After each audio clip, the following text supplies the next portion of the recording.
जी, hello दोस्तों, मैं हूँ कमर सीमा और दोस्तों जिस तरह के आप देख रहे हैं मेरे साथ मौजूद हैं मेजर गौरव आर्य साहब। मेजर साहब सबसे पहले तो आपके वक़्त का बहुत शुक्रिया। थैंक यू चीमा साहब, बहुत-बहुत धन्यवाद बुलाने के लिए। Thank you. Thank you.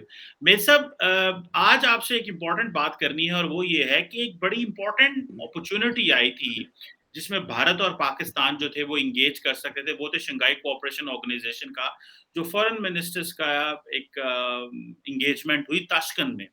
तो उसमें डॉक्टर जयशंकर भी थे, पाकिस्तान से बिलावल भुट्टो ज़रदारी भी थे।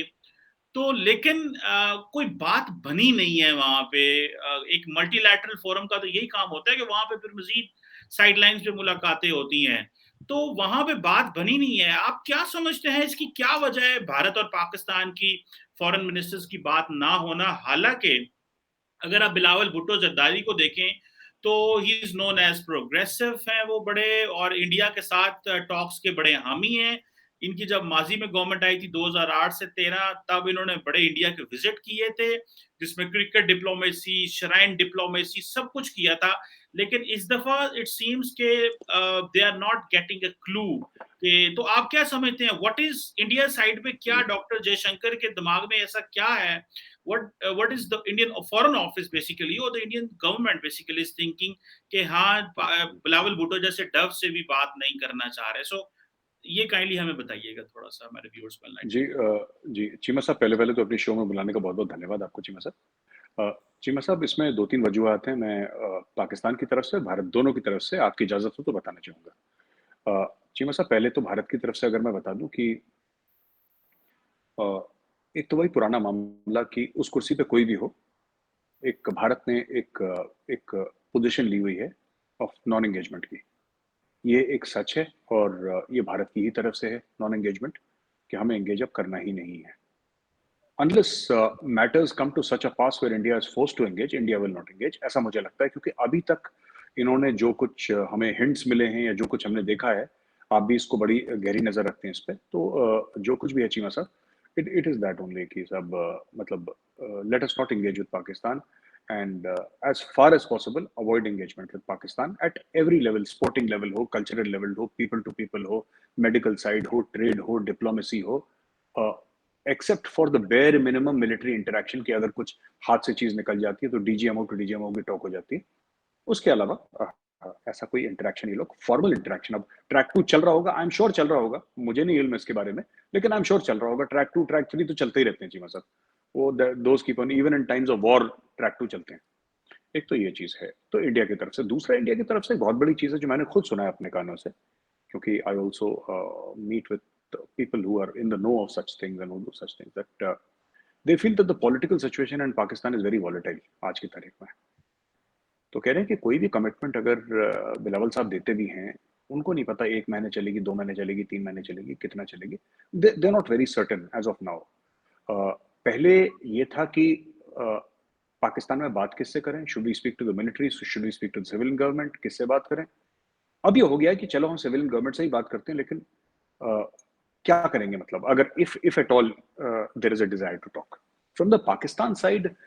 मुझे लगता है कि बिलावल भुट्टो जरदारी साहब डव तो हैं, इसमें बात तो ठीक है आपकी, इसमें कोई गलत बात नहीं है और पास्ट रिकॉर्ड उनका अच्छा ही रहा है मोस्टली। देखिए बयानबाजी, तल्ख बयानबाजी तो हर एक सियासतदान करता है चीमा साहब, इधर भी उधर भी। तो हम बोलें कि सिर्फ पाकिस्तान से होती है, ऐसी बात तो नहीं है, हर जगह से होती है वो, भारत से भी होती है। लेकिन बात यह है कि इस वक्त मुझे नहीं लगता कि बिलावल भुट्टो साहब के पास एक पॉलिटिकल कैपिटल है, पॉलिटिकल इक्विटी इतनी है कि वो इंडिया के साथ ओपन एंगेजमेंट में लगा थे, कि आके बोल्डली, जैसे होता है ना, एक बार मुशर्रफ साहब ने करा था कि एक बार अटल जी के सामने वो आ गए थे और हाथ वाथ सबके सामने मिला लिया था, जो एक बोल्डनेस होती है। General Musharraf could do it at his time, he could do it, he could afford to do it at this time. उनके पास वो पॉलिटिकल इक्विटी थी। अब बिलावल जी के पास वो पॉलिटिकल इक्विटी है नहीं, क्योंकि अगर वो ऐसा कुछ करते और अगर बाय द वे वो चीज बैकफायर हो जाती, तो यहाँ पे तो स्लिप्स में खड़े हैं इमरान खान साहब, बड़े बड़े विकेट कीपर के ग्लव्स लिए हुए कि निक हो बैट से और मैं कैच करूं और आउट बोलूं। तो यहाँ पे तो लोग बैठे हुए उनका, and he will be judged. देखिए ना, मैं ये बार बार ये बोल चुका हूँ कि ही विल बी जज्ड। जब वो फूड सिक्योरिटी की कॉन्फ्रेंस पे गए थे तो उनसे बात उन्होंने कश्मीर की करी थी, he was judged even in a food security conference. अगर वो एनर्जी सिक्योरिटी की कॉन्फ्रेंस में जाएंगे, he will not be judged कि वो पाकिस्तान के लिए एनर्जी सिक्योरिटी में क्या लेकर आए, ही विल बी जज्ड कि भाई आपने कश्मीर का इशू रेज करा कि नहीं करा। सिमिलरली अगर वो जाते हैं इस वक्त, अभी वो एससीओ की उसमें गए और फिर दोनों फॉरेन मिनिस्टर्स थे वहां पे, सिर्फ वहां पे तो रूस के भी थे गालिबन, चीन के भी थे और बड़े इंपॉर्टेंट लोग थे वहां पे। बट वो बात हुई नहीं सिंपली बिकॉज बिलावल साहब करते क्या फिर, अगर वो कर देते और अगर वो सक्सेसफुल भी होता ना, फिर भी उनसे उल्टे सीधे सवाल पाकिस्तान में पूछे जाते, और गलत होता फिर तो it was game over for, वो इतनी बड़ी बात हो जाती कि पाकिस्तान में कि फिर शहबाज शरीफ साहब का रहना मुश्किल हो जाता वहां पे। नाक में दम वैसे ही कर रखा है, फिर वो और उसके अंदर मजीद उनके लिए दिक्कतें परेशानियां डालते, फिर नाक में दम कर देते उनके लिए। तो इसलिए मुझे लगता है कि both sides avoided for their own reasons. बिल्कुल ठीक है। लेकिन मेरे साहब एक और इसमें क्वेश्चन राइज़ होता है, और वो अगर इफ दिस इज़ के जी पाकिस्तान में पॉलिटिकल कैपिटल नहीं है, पॉलिटिकल इक्विटी नहीं है, राइटली सेड, ये मतलब इसमें बड़ा वज़न है। But what if there is a crisis situation, there is an escalation. अब इसमें ये देखें कि रिसेंटली जो एक मिसाइल फायर हुआ था इंडिया से, वो बेसिकली, मेरी तो असेसमेंट है, आपने भी इस पे ये कहा था, आई फॉरगॉट योर पॉइंट, लेकिन मेरा ख्याल है वही था जो मैं कहने लगा हूँ, कि that it was not fight, मतलब ये कोई एवे नहीं चल गया था। It was like people who are in the apparatus, they know what they are doing. So इस तरह की सिचुएशन में साहब, आप क्या समझते हैं? वो जिसे कहते हैं ना, कसर तो हमारी तरफ से थी कि हमने उसको दबाने की कोशिश की। So from India side it was an escalation. Pakistan उसका रिस्पॉन्ड कर सकता था, भले ही इसमें कहता कि जी हमें तो नहीं पता था ये क्या चीज आ रही है, हमें पहले बताते, मतलब अगर हमने उसको रिस्पॉन्ड करना होता तो हम कर सकते थे, और बाद में क्लैरिफिकेशंस आती रहती कि जी आपकी तरफ से मेल फंक्शन हुआ, but you didn't tell us. We have DGMOs level hotline है, हमारी फॉरेन ऑफिस लेवल हॉटलाइंस हैं, तो हमने उसको दबाया। तो आप क्या समझते हैं इस तरह की क्राइसिस सिचुएशन में? आप नहीं समझते कि फिर वो जो रिस्पांस टाइम कुछ भी नहीं है, और it it is Pakistan which is just being defensive. तो कल को अगर पाकिस्तान ही कोई ऐसा इनिशिएटिव ले लेता है इन रिस्पांस, तो मसला खराब हो जाए, एस्केलेशन हो जाए, तो फिर क्या होगा अगर इफ इंडिया बिलीव्स कि भाई हर लेवल पे एंगेज नहीं करना? जी। चीमा साहब, इसके बारे में मैं एक और प्लेटफ़ॉर्म पे बात कर चुका हूँ और वही चीज़ है। पहली बात तो मैं ये मानता हूँ कि ये जो मिसाइल गई थी ब्रह्मोस, ये गलती से नहीं गई थी, क्योंकि ये दिवाली का पटाखा नहीं है कि गलती से चल जाए। इसमें अपने सेफ्टी मैकेनिज़्म्स रहते हैं और एक नहीं 6-6 रहते हैं सेफ्टी मैकेनिज़्म्स। वो 6-6 मैं ऐसे मुहावरतन बोल रहा हूँ, मुझे नहीं पता कितने होते हैं, लेकिन मल्टीपल सेफ्टी मैकेनिज़्म्स होते हैं। तो कोई कहता है कि ब्रह्मोस जैसी one of the few most it's a highly highly sophisticated missile, अगर कोई कहे कि जी ऐसी छूट गई और अमूमन पाकिस्तान की ही तरफ उसका मुंह था और वहां पे ऐसे ही चली गई, पर उसके ऊपर वॉरहेड नहीं था, उसके ऊपर कुछ नहीं था, ऐसे ही चली गई, नहीं, ऐसे मुझे मुझे नहीं लगता। मुझे लगता है कि जो भी है, it's I don't believe that is true. ठीक है, ऐसा कहना कि गलती से छूट गई, गलती से नहीं, जानबूझ के छोड़ी गई है। और whether it was, I don't think it was to check the response time. I don't think it was to check the response time of Pakistan. ये मैंने इसके ऊपर बात भी करी है कई लोगों से, और मैंने सोचा बड़ा, मैंने जिसको कहते हैं कि ध्यान से मैंने सोचा है, ये रिस्पॉन्स टाइम का चक्कर नहीं। क्योंकि देखिए, आपको हमारा रिस्पॉन्स टाइम पता है, हमें आपका रिस्पॉन्स टाइम पता है। There is nothing that you need to know about the Indian army, nothing we need to know about the Pakistan army, including order of battle, everything is known. ठीक है, सबके sand model के room में जाइए तो सबका ऑर्बिट वहां पे लिखा रहता है। आप लोग हरे से लिखते हैं, हम लोग लाल से लिखते हैं, आप लोग ब्लू से लिखते हैं, हम लोग लाल से लिखते हैं, सब हमें फॉन्ट वॉन्ट सब पता है, आपको भी पता है। ठीक है चीमा साहब, इसमें मामला कुछ और है, और मैं बताता हूं मेरी नजर से क्या है मामला। मामला यह है कि बहुत समय तक जैसे पाकिस्तान कुछ भी होता था एस्केलेशन, तो हर समय पाकिस्तान की तरफ से एक धमकी आती थी, और खुली धमकी आती थी कि हमारे पास न्यूक्लियर वेपन्स है, हम फायर कर देंगे। तो 26/11 हुआ था बॉम्बे में, 26/11, तो न्यूक्लियर वेपन्स की एक धमकी थी। कारगिल में the Indian Army did not cross the line of Control, जबकि Pakistani forces Northern Light Infantry इस तरफ आ गई थी, काफी हद तक आ गई थी, और काफी स्ट्रेटेजिक हाइट्स और कुछ कुछ टैक्टिकल हाइट्स भी उन्होंने ऑक्यूपाई कर ली थी चीना साहब। जो मोदी साहब की रेजीम है, मोदी साहब की रेजीम की थिंकिंग कुछ और है। बात सिर्फ ये नहीं कि ये लोग हॉक्स हैं, पर इन लोगों ने स्टडी करा है, और इनका ये मानना है कि ये ऐसा कुछ नहीं होने वाला। आप डालें सबमरीन पाकिस्तानी वाटर्स में, कुछ नहीं होगा। आप एक मिसाइल छोड़ें, कुछ नहीं होगा। उनको, क्योंकि कई समय तक इंडिया ये कह रहा था कि अगर हमने, ये पूरी बात क्या थी कोल्ड स्टार्ट डॉक्ट्रिन की, कि अगर कोई टेरर अटैक होता है, हादसा होता है, तो there exist scope for limited war under the nuclear overhang, and एक शैलो थ्रस्ट होगा इंडिया की तरफ से, ठीक है। वो 80 120 किलोमीटर तो आपकी हो गई स्ट्राइक कोर, बट 30 40 50 60 किलोमीटर तक आपकी आईबीजीज या फिर आपके कोल्ड स्टार्ट डॉक्ट्रिन के तहत people can go inside Pakistan, right. फिर पाकिस्तान ने बोला कि नहीं, हमारे पास भी पाव किलो के बम है, राइट। ये एक, अब ठीक है। सो Pakistan will try to formulate a strategy which suits Pakistan's budget and Pakistan's strategic needs. India will, have formalize a strategy which suits India's budget and India's strategic needs. हम दोनों के बजट और strategic needs अलग अलग हैं। पाकिस्तान के अपने लिए ठीक है, हमारे लिए अपने ठीक है, लेकिन यहाँ पे एक थिंकिंग आ गई है among policy makers eight a very senior level, ये कुछ होने जाने वाला नहीं है, आप करते रहो, देखते हैं कहां तक होता है, देखते हैं कहां तक होता है। एंड मैं एक बात बता रहा हूं कि ये चीज आई गई हो गई पाकिस्तान से 2 ढाई दिन 3 दिन इसका डिस्कशन हुआ। I am very surprised. I am sure military के अंदर they might be taking it seriously, public discourse में नहीं गया।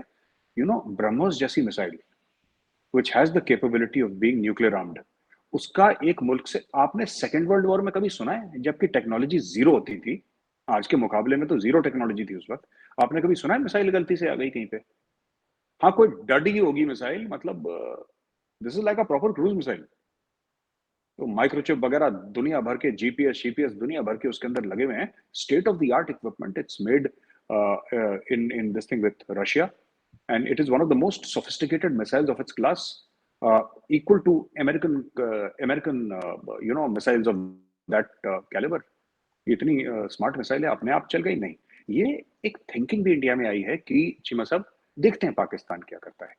बिकॉज क्या हुआ है कि यहाँ पे एक फीलिंग है चीमा साहब, और ये फीलिंग मैं चाहता हूँ एज अ पाकिस्तानी एनालिस्ट आप थोड़ा सा इसको समझने की कोशिश करें। आप अग्री नहीं करेंगे ये मैं समझ रहा हूं, पर आप समझने की कोशिश करें कि अ, इंडिया को लगा कि अब अति हो गई, यानी कि इंडिया को लगा कि बहुत जरूरत से ज्यादा हो गया। हमारे यहाँ जो टेरर अटैक्स हुए, और हर समय एक हार्ड रिस्पॉन्स इंडिया की तरफ से हर समय रोका गया, क्योंकि यहाँ पे पॉलिसी मेकर्स को पहले ये लगता था कि यार जैसे पार्लियामेंट अटैक्स हुए, right, you are aware, parliament 2001 में पार्लियामेंट अटैक्स हुए, अक्षरधाम टेम्पल पे अटैक्स हुए, 1993 कई सौ लोग मारे गए बॉम्बे में, दाऊद इब्राहिम, वो हुए, और 26/11 is world famous, everybody knows about 26/11, right. Even जो कश्मीर में हुआ, इवन जो पंजाब में खालिस्तान मूवमेंट में हुआ, जो भी हुआ, इतने हजारों लोग मारे गए। कहीं ना कहीं देखिए, नॉन स्टेट एक्टर्स की एक बात है, ठीक है, उसको आप अलग रखते हैं। यहाँ पे तो स्टेट एक्टर्स का मामला था ना, कारगिल। ये तो मुशर्रफ साहब ने खुद एडमिट करा in the line of fire में, अगर आप उनकी किताब पढ़ें तो ही सेज कि हाँ ठीक है, मैं भी गया था। ही सेड इन द किताब, मैं भी गया था। अब वो गए थे तो लश्कर के गेस्ट बन के थोड़ा ना गए होंगे। He use the Chief of Army Staff, and Chief of Army Staff in no country is a small thing. ना इंडिया में, ना पाकिस्तान में, ना चाइना में, ना अमेरिका में, it's not a small thing. Chief of the army staff is the top boss of the army. वो गए हैं वहां पे। तो अब इंडिया में एक ऐसा एक मूड बन रहा है under Modi, the Modi regime, कि कुछ नहीं होगा। और इन्होंने यही चीज चाइना के साथ भी करी है। चाइना ने करा कुछ, इन्होंने बोला अच्छा मार दो, तुम भी मार दो, कुछ नहीं, चाइना कुछ नहीं करेगा। ये इनके मन में आ गया है, देखते हैं क्या करेगा चाइना, ऐसा कर क्या लेगा चाइना, जो इतना हवा हम लोगों ने बना रखा था इतने सालों में अपने मन में, कि चाइना ऐसा है कि जैसे ना बच्चों को कहते थे कि बेटा चुपचाप सो जाओ वरना गब्बर आ जाएगा। वो फिल्म का डायलॉग है ना, बड़ा मशहूर। तो मोदी जी ने बोला गब्बर आ जाएगा, तो देखते हैं गब्बर क्या करेगा। Let's see what Gabbar does. हो सकता है हमें ठोक दे, हो सकता है हम गब्बर को ठोक दें, लेकिन एक तरफ तो हमारे माइंड क्लियर हो जाएगा कि हाँ गब्बर ये कर सकता है और हमें गब्बर को कर सकते हैं। तो डोकलाम में वही हुआ, जो डोकलाम में आज से 3 साल पहले हुआ था, 4 साल पहले हुआ था, और अब जाके ईस्ट लद्दाख में भी यही हुआ है, अरुणाचल में भी यही हो रहा है। जो हम इनके एप्स ब्लॉक कर रहे हैं, और जो हम की जो इनका जो पूरा मामला है, जो यहाँ पे कंपनीज आ रही है, ये सब वही स्ट्रेटजी के तहत हो रहा है कि देखते हैं गब्बर क्या करता है। Let us see, let us push China as much as we can, and देखते हैं चाइना क्या करता है। What can China do at the end of the day? क्या करेगा चाइना? न्यूक्लियर बॉम्ब थोड़ा ना मार देगा दिल्ली के ऊपर, और मार देगा तब देख लेंगे। Late us push. So now एक रिवर्स ब्रिंक्समैनशिप हो रही है। एक ज़माने में एक तरफ से ब्रिंक्समैनशिप होती थी पाकिस्तान की, कि हाँ, चलो ये है। पाकिस्तान ने भी 3-3 एफआईआर 26/11 के चीमा साहब लॉन्च कर रखे हैं। पाकिस्तान नहीं करे हैं पाकिस्तानियों के खिलाफ। FIRs have been launched in Pakistan against the perpetrators of 26/11 and कहीं न कहीं पाकिस्तान में ये रिकॉग्निशन है कि अ, जब आपने लश्कर के हेड को, चीफ को, हाफिज सईद को जेल में डाला है, तो कहीं ना कहीं ये है कि हाँ, कम से कम टेररिस्ट फंडिंग में या मनी लॉन्ड्रिंग में कहीं ना कहीं he was involved in some way directly or indirectly, so Pakistan recognizes, they have put him in jail. Pakistani courts have put him in jail. उसको जिंदगी भर के लिए जेल में डाल दिया हाफिज सईद को ना। तो कहने की बात यह है चीमा साहब कि दिस ब्रिंक्समैनशिप हमारे साथ बहुत सालों से हुई, चाहे कारगिल में हुई, चाहे पार्लियामेंट अटैक हुई, चाहे ऐसे हुई, चाहे वैसे हुई, होती चली गई। चाइना की तरफ से भी होती चली गई। We lost the 1962 war Cheema साहब। और हमारे स्कूल्स में बच्चों को ये सिखाया जाता है कि 1962 की जंग हम हारे, and let it be a lesson कि हम दोबारा ना हारे कभी। तो मुझे भी यही पढ़ाया गया था कि 1962 की जंग, ठीक है, हम बहादुरी से लड़े, जो भी लड़े, हमारे फौजी लड़े, मेरी रेजिमेंट भी थी उस लड़ाई में। बहुत बैटल ऑफ रिजांगला बड़ी फेमस बैटल है, मैं कभी बताऊंगा आपको उसके बारे में। लेकिन एक अंडरस्टैंडिंग आई कि बस there is a way to handle China, and the way to handle China is not to blink. अगर चाइना 10 करता है तो आप 20 करो। China will back down at the end of the day, because we have to have confidence in our own power at the end of the day. 130 crore का मुल्क है, we can't be a pushover. Nobody can come and से कि जी ऐसे ही चलो जी, एवं ही है, कोई दिक्कत नहीं। वो नहीं हो सकता। वो रोक दिया मोदी जी ने। सो मेरे साहब इसमें जो थोड़ा-सा हमें मज़ीद इस पे एनलाइटन करें, जो आपकी बातों से मैं क्रक्स निकाल सकता हूँ। वो एक बात तो ये है कि सिंस पाकिस्तान जो ये कहता है कि हमारी सारी की सारी जो वॉर स्ट्रैटेजी है दैट इज़ डिफेंसिव, पाकिस्तान ये कहता है, ठीक है। और दूसरा ये है कि आपको असेसमेंट ये है कि पाकिस्तान जंग में नहीं जाएगा, ठीक है। ये that is why India is offensive time and again. या फिर आप ये समझते हैं कि जो न्यूक्लियर का पॉइंट है दैट इज़ अ ब्लफ, कि भई पाकिस्तान ये बार-बार कह रहा है, तो जैसे फॉर इंस्टेंस पाकिस्तान कहता है कि जी, कि अगर if there is a limited scale जो कन्वेंशनल वॉर होती है, तो Pakistan will go for a first strike, because हम जो है वी कांट फाइट जो कन्वेंशनल वॉर नहीं लड़ सकते। तो हमारे लिए because we want to stop a war, तो हमें इसमें जो है वो फर्स्ट स्ट्राइक करनी पड़ेगी। अगर आपको याद हो कि जब आसिफ जरदारी साहब जब प्रेसिडेंट बने थे, तो ही वंस सेड कि हम जो है ना वो सेकंड स्ट्राइक करेंगे। तो पाकिस्तान में शोर मच गया उस वक़्त। उस आई थिंक जनक कियानी जो थे, उन्होंने आई थिंक उसने दे दिया, जरदारी ने वो स्टेटमेंट दे दी। तो इनको पता कोई नहीं था, या इनको पता था, इन्होंने जानबूझ के सारी दी जस्ट टू मेक वेस्टर्न्स खुश करने के लिए कि पाकिस्तान की जो न्यूक्लियर है, या मेरा फौजियों को जरा टफ टाइम देने के लिए करने कर दिया। लेकिन बाद में फिर वो पता चला, उन्होंने कहा नहीं, नहीं, नहीं, नहीं, हम फर्स्ट स्ट्राइक ही करेंगे, because that is our nuclear although we don't have a nuclear doctrine. So आप मेरे साहब क्या समझते हैं, पाकिस्तान की सारी मिलिट्री स्ट्रैटेजी डिफेंसिव है? इसलिए आप समझते हैं कि जो कुछ हो रहा है वी शुड असर्ट, जैसे भले बालाकोट में स्ट्राइक हो, भले जो है ये मिसाइल का टेस्ट करना हो, और दूसरा ये जो और पाकिस्तान जो है वो जंग रोकना चाहता है, और भले ये जो न्यूक्लियर डॉक्ट्रिन है, न्यूक्लियर स्ट्राइक जो फर्स्ट स्ट्राइक है, ये आप समझते हैं कि इट इज अ ब्लफ, सो हमें इन इस चीज में नहीं आना चाहिए। चीमा साहब, इसका सही जवाब तो ये है कि पाकिस्तान की स्ट्रेटजी कभी डिफेंसिव रही नहीं है। अगर आप पाकिस्तान को मैप में देखेंगे, it is geographically narrow. Pakistan की जो लेंथ है वो काफी है, it is couple of 1000 kilometres, but Pakistan की जो ब्रेड्थ है, वो पाकिस्तान की ब्रेड्थ बहुत कम है। इट डिपेंड्स, कहीं कहीं 750 किलोमीटर तक है, कहीं कहीं 350-400 किलोमीटर है। अलग अलग लेवल पे अलग अलग है। एट एन एवरेज पाकिस्तान की 500-600-700 जो, अच्छा, एक तरफ आपका अफगानिस्तान है, towards the west, towards the east आपका इंडिया है, अगर आप मैप देखेंगे। नॉर्थ का छोड़ दीजिए, मैं सिर्फ एक बात कर रहा हूँ इस तरफ की ना, पंजाब, राजस्थान, गुजरात, जम्मू, इस एरिया की बात कर रहा हूँ। चीमा साहब, there is no way that Pakistan can fight a defensive battle. आप, पाकिस्तान क्यों हर समय पहले, और देखिए ये पाकिस्तान अग्री करता है, पाकिस्तान के मिलिट्री डिक्टेटर्स ने लिखा है, पाकिस्तान के मिलिट्री डिक्टेटर्स ने खुद अपनी किताबों में लिखा है, they have admitted that we attacked first. Operation Gibraltar 1965 में यही था। बिकॉज देखिए ना, बात यह है कि दिस होल थिंग कि Pakistan is defensive in nature, no. Any country with the geography, और जो आपके मिलिट्री डिक्टेटर्स की स्ट्रेटेजी थी वो बड़ी sound, militarily militarily it was a good strategy, politically it was not, foreign policy wise it was not, but militarily it was a brilliant strategy. वो strategy में कोई कमी नहीं थी, मैं गलती नहीं निकाल सकता। प्रॉब्लम सिर्फ क्या होती है पाकिस्तानी मिलिट्री स्ट्रेटेजी में, और मुझे पता है कि पाकिस्तानी फौजी देखेंगे तो मुझे गालियां पड़नी बड़ी सारी, लेकिन fact of the matter is that मुझे लगता है कि जितना आप लोग टैक्टिक्स और स्ट्रेटेजी में आप लोग वजन देते हैं, उतना पाकिस्तानी आर्मी लॉजिस्टिक्स पे वजन नहीं देती। एक एक एक बोल्ड डैश है, ऑडेसिटी है, स्पीड है, जिस पे पाकिस्तानी आर्मी बड़ा फोकस करती है, whether it is the armoured mech forces and all. एक बोल्डनेस है, एक ऑडेसिटी है, एक स्पीड है, वो अच्छी बात है। Oh, that is good. That is how modern warfare is fought. That is how mechanized warfare is fought. But at the same time, जो लॉजिस्टिकल मामला है ना, वो कहीं ना कहीं चीमा साहब, आप पूछिएगा उनसे, पब्लिकली ना बोले, प्राइवेटली हो सकता है आपसे बात करे कोई। लॉजिस्टिकली देखिए, professionals will always discuss logistics. एक कहावत है बड़ी मशहूर, amateurs discuss tactics, professionals discuss logistics.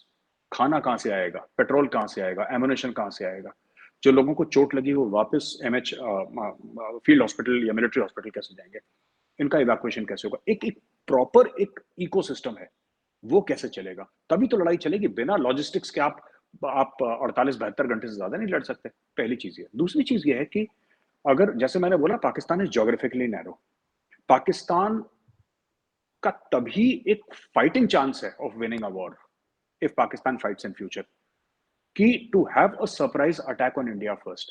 क्योंकि अगर if it allows India to come inside Pakistani soil in a surprise attack, right, फिर स्ट्राइक कोर बहुत आगे निकल जाएगी।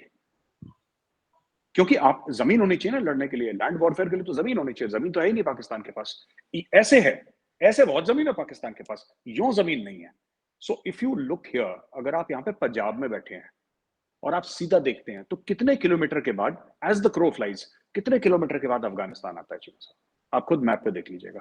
आप पंजाब में बैठे हैं, आप सिंध में बैठे हैं, तो कितने किलोमीटर बाद अगर आप यूं चले गए, तो कितने किलोमीटर बाद ईरान आता है, कितने किलोमीटर बाद अफगानिस्तान आता है? इट्स नॉट वेरी मच, वो ज्यादा जमीन नहीं है।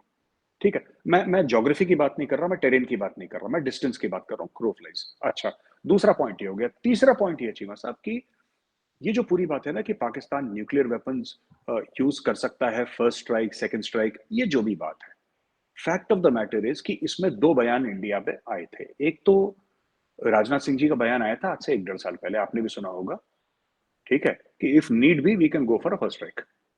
उन्होंने बयान दिया था, he was on the line of control, line of actual control, मुझे मिलेगा, मैं आपको भेजूंगा उसका लिंक। पहली चीज, अगर आपकी नजर से गुजर गया होगा। दूसरी चीज, एक और बयान आया था इंडिया का कि this time we will choose the time and place. ये एनएसए श्री अजीत डोभाल जी का बयान आया था कि this time we will choose the time and place of war. हमारी मर्जी से, आपने सुना होगा, आई डोंट नो अगर आपको याद है, वी विल। तो ये इंडिया का एक पैराडाइम शिफ्ट है थिंकिंग में, मोर डेंजरस और more aggressive than the weapons that India is buying. जो पाकिस्तान में फोकस रहता है कि S-400 खरीद लिया, ये मिसाइल ले ली, ये मिसाइल बना दी, ये जहाज बना दिया, that is one part of it, वो तो एग्जीक्यूशन पार्ट है। सबसे बड़ा कि जो दिमाग में जो चेंज आया है मोदी जी के आने के पास, कि अब पाकिस्तान ने 47-48 का शुरू करा, 65 ऑपरेशन जिब्राल्टर करा, 2 दिसंबर 1971 को ऑपरेशन चंगेज खान करा, फिर उसके बाद मुशर्रफ साहब ने जो लॉन्च करा था कारगिल का, 4 बार हो गया। Now the next time we will choose, we will not allow Pakistan to choose when it wants to wage war. जब हमें मर्जी होगी तब हम अपनी मर्जी से वॉर वेज करेंगे, जब हमारे पॉलिटिकल और मिलिट्री ऑब्जेक्टिव हमें लगेंगे कि हमारे सेट हो गए। So this is the thinking which, if you see the interview of the NSA, this is what exactly the NSA has said. बिल्कुल ठीक है। तो मैं सब आखिर में इस बात को, इस सारी डिस्कशन को लेके चलें। सो व्हाट इंडिया थिंक्स, जो कि हमने बात शुरू की थी एससीओ से कि भाई किसी तरह पाकिस्तान से एंगेज नहीं करना, and then we move to कि ये एस्केलेशन हो सकती है, देन वो क्या हो सकता है। तो आप ये सब क्या समझते हैं कि व्हाट इंडिया थिंक्स, इंडिया का माइंडसेट क्या है? When shall we talk with Pakistan, when Pakistan gets economically good, जब आप समझते हैं कि Pakistan gets globally engaged, Pakistan की जो एज ए स्टेट ये दोबारा उस पोजीशन में आ जाता है कि उससे बात की जाए, बिकॉज जो मेरी रीडिंग है इंडिया की, India doesn't want to engage with Pakistan for next 10 years। मतलब पता नहीं मेरी लीडरशिप हमारे पाकिस्तान में लोग क्या समझते हैं, लेकिन at the minimum 10 years, 15 years, if this momentum of Prime Minister Modi's goes, they are not going to talk with us for 10, 15 years, because that is the most difficult time for Pakistan in terms of economic and all that जो भी चल रहा है। तो आप क्या समझते हैं कि आप क्या समझते हैं कि वो क्या ऐसा है जो इंडिया समझता है कि दैट वी शैल टॉक? क्योंकि ये चीज़ें बड़ी इंपॉर्टेंट है कि यहाँ पे पॉलिटिकल इक्विटी ठीक है, हमारे पास नहीं है, फाइनेंशियली हम स्ट्रगल कर रहे हैं, we are fighting a war of our survival की जंग चल रही है। तो आप इंडिया के दिमाग में क्या है, when shall we talk with Pakistan? जब पाकिस्तान एक दोबारा रिसर्जेंस पे होगा, उस तरह थोड़ा सा इस काबल हो जाए, तो फिर बात करेंगे, या कि आप क्या समझते हैं, क्या माइंडसेट? चीमा साहब, अगेन इसके पीछे भी एक हिस्ट्री है। और एक ज़माने में कई लोग ऐसे सोचते थे भारत में, और पुराने समय के लोग ऐसे भी सोचते हैं कि stable Pakistan is in India's interest.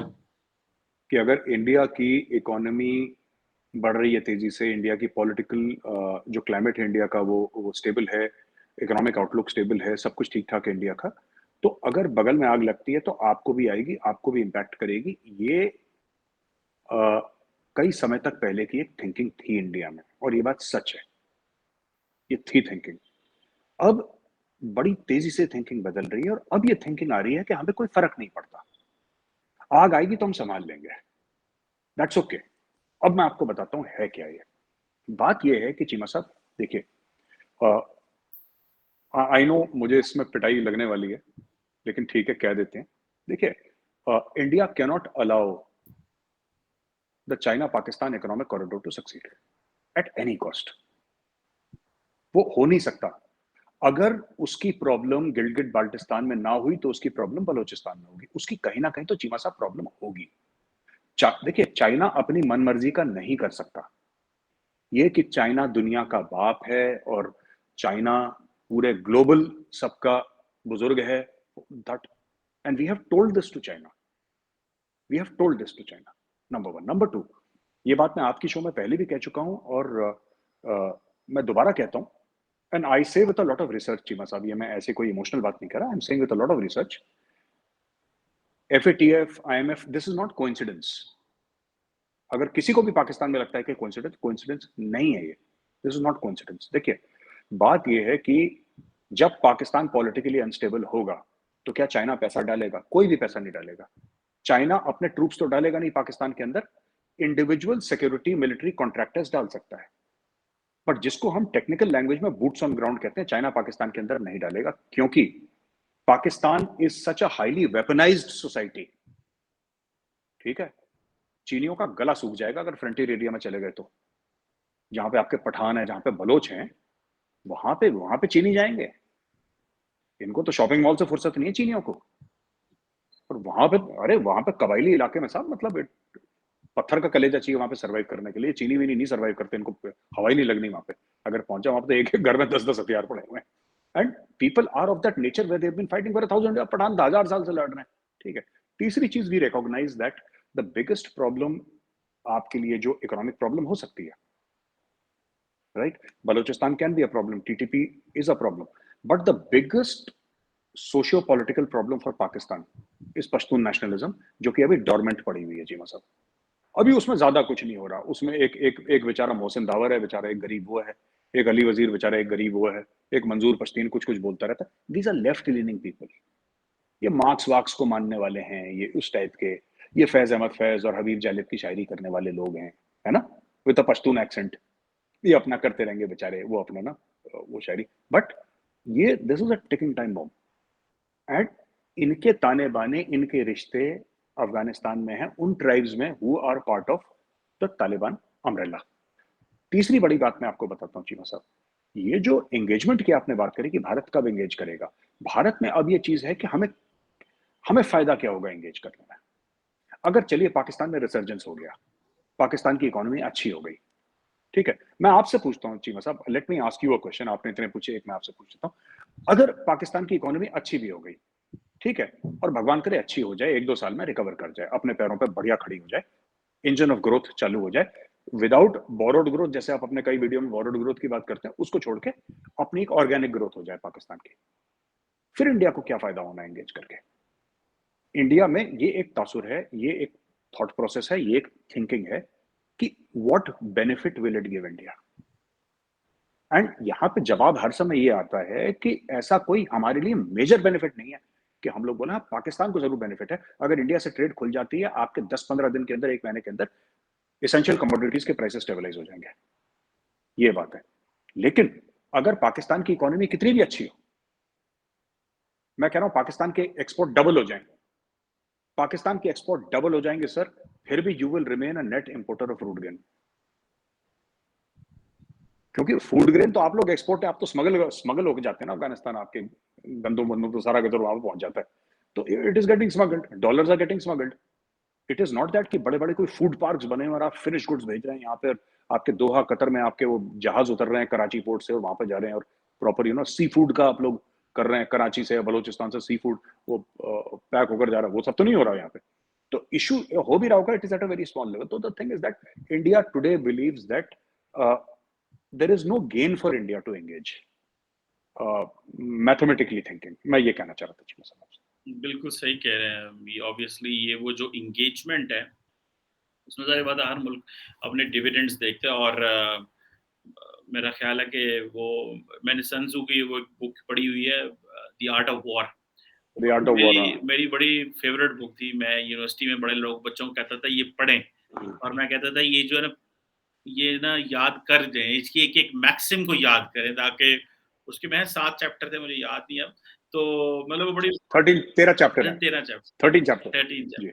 तो उसमें वो भी मैंने पढ़ा था, उसने कि आपका जो एडवर्सरी है ना, वो भी पसंद करता है कि मेरा जो एडवर्सरी है वो स्ट्रॉन्ग हो, ठीक है? उससे मज़ा आएगा। मतलब ये तो वीक एडवर्सरी से मज़ा नहीं आता। तो ये आपकी बात बिल्कुल सही है। एंड ऑब्वियसली ये पाकिस्तान को टाइम सेट करना है कि हमने इंडिया से बात कब करेंगे, एंड आपको जब तक ग्रो करेंगे तो दैट इज ओनली, खास करके प्राइम मिनिस्टर मोदी के रजीम में तो ये मुमकिन नजर मुझे नहीं आ रहा।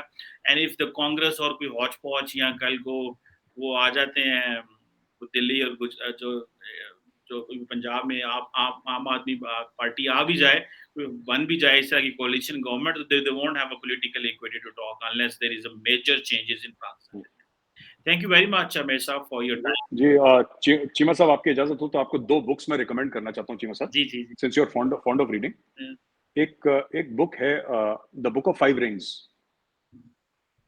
It is written by a Japanese sword master. आप बुक ऑफ 5 रिंग्स पढ़िएगा, और एक अगर आपको समझना है कि प्राइम मिनिस्टर मोदी कैसे सोचते हैं, जयशंकर साहब कैसे सोचते हैं, अजीत डोभाल साहब कैसे सोचते हैं, तो आप पढ़िए अर्थशास्त्र। वंस यू रीड द अर्थशास्त्र, फिर आपको ये सवाल नहीं पूछना पड़ेगा कि भारत ऐसा क्यों कर रहा है, वो उसके अंदर सारे सवालों के जवाब हैं। Arthashastra, it's written by Chanakya, Vishnugupta था उनका नाम, तो चाणक्य के नाम से भी उनको बोलते थे। आप उनकी किताब आपको ऑनलाइन मिल जाएगी चीमा साहब, ये जो आप पढ़े। अर्थशास्त्र है ना, और ये जो चाणक्य है, मेरे साहब जब हम स्ट्रेटेजिक थॉट पढ़ते थे यूनिवर्सिटी में, तो हमारे एक प्रोफेसर होते थे, तो चाणक्य हम वहां पे पढ़ते थे। सो बहुत सारे सन त्जू, क्लाउज़विट्ज़, ये सारे जो जितने मिलिट्री स्ट्रैटेजिस्ट हम पढ़ते थे, तो मुझे वो याद आ रहा है कि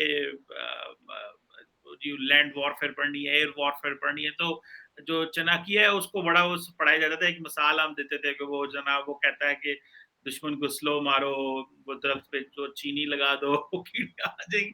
उस वक्त हम जो है ना वो बड़ी, I haven't read that frankly speaking, लेकिन हम उस वक्त जब हम यूनिवर्सिटी में पढ़ते थे, तो डेफिनेटली आपकी बात सही है, उसको पढ़ना चाहिए। एंड देन ऑब्वियसली हमारे स्ट्रेटेजिक थिंकर्स पढ़ रहे होंगे। थैंक यू सर, मेरे साहब हम भी पढ़ेंगे इसको, and we will get it that. Thank you very much, और व्यूअर्स को भी कहेंगे कि जरूर पढ़ें, पढ़ने से ही समझ आती है क्या हो रहा है। Thank you very much.